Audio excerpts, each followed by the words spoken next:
26-year-old Edgar Ismael Gomez of Stamford, Connecticut, is behind bars and is accused of killing his 2-year-old son Liam Rivera and burying his remains in a local park.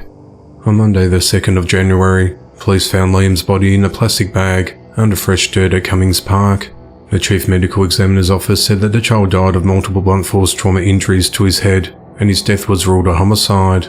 At 1:30 a.m. on Tuesday the 3rd of January, Edgar was arrested in a cab on his way to New York after violating probation and is expected to face more charges in connection to Liam's death. Edgar is also accused of holding the young boy's mother at gunpoint over the past week. This isn't the first time Edgar's been caught hurting his child. He was convicted last year for breaking Liam's arm in July of 2021 when he was 8 months old. The parents then claimed that he had fallen and injured himself. However, doctors determined that the fracture was a result of someone twisting his arm. Edgar was sentenced to serve 60 days in prison and 3 years of probation. After the 2021 incident, Edgar was prohibited from seeing his son. However, he had been living with his son and the toddler's mother at the home at 167 Belltown Road in Stamford for the past few weeks, thereby violating parole as well.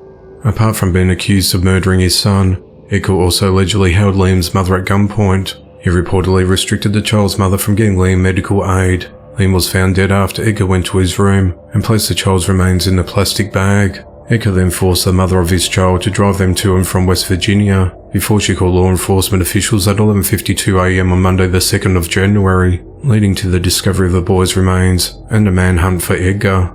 The exact date of Liam's death is yet to be determined.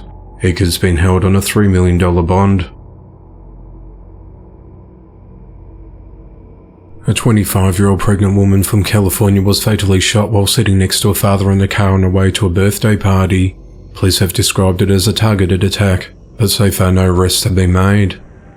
The incident occurred at around 7:30 p.m. on Thursday the 29th of December, when Marissa Perez was riding in the front passenger seat of her father's vehicle at the intersection of Pioneer and Artesia Boulevards in the Los Angeles suburb of Artesia. She was on her way to pick up a cake for her aunt's birthday party when another car pulled up beside them and the driver began shooting. Marissa was shot multiple times, including once in the head. She was taken to a hospital where she was pronounced dead. Her unborn baby did not survive. Marissa's mother, Sandra Tolentino, said she was due to give birth in June. She was so happy. "I want justice for my daughter. I want justice for my grandbaby," she said. Investigators do not believe the drive-by shooting was a random act, but there was no immediate word on a possible motive or description of the suspect or suspects.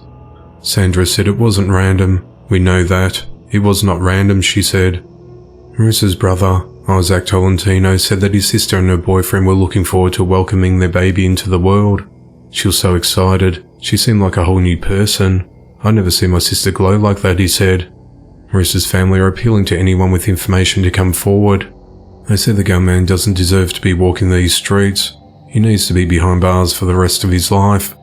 Marissa's family described her as loyal, loving, strong and outgoing. The investigation into the matter continues. A Utah man fatally shot 7 family members before turning the gun on himself after his wife filed for divorce. At 4 p.m. on Wednesday the 4th of January, the family of 8 were found dead inside their rural home, located at 4923 North Albert Drive in Enoch City, Utah during a welfare check at the property. Police identified the gunman in the mass murder-suicide as 42-year-old insurance agent Michael Haight. A family friend said he quit his job at Allstate Insurance just days before the slaying. Authorities said he opened fire on his wife, 40-year-old Tasha Haight, his 78-year-old mother-in-law Gail Earl, and his 5 children before killing himself. The 5 children, who were not named, include 3 girls aged 17, 12 and 7, and 2 boys aged 7 and 4. Enoch City manager Rob Dodson said the town of about 8,000 people was in shock. Rob said the bodies had been discovered by police after someone reported that Tasha had missed an appointment during the week, prompting a welfare check on the family's residence. Rob said that each of the victims appeared to have sustained a gunshot wound. Officials confirmed that Tasha filed for divorce on the 21st of December. Her lawyer, James Park, said her husband was served with divorce papers on the 27th of December. James said that Tasha had not expressed any fear that her husband would physically harm her. He said he only met her twice, and that she was an incredibly nice lady. Tina Brown, a family friend of the Haights, said that Tasha was the most kind and generous person, and she never ever said anything ill about anyone. She'll give the shirt off her back for anyone, she said.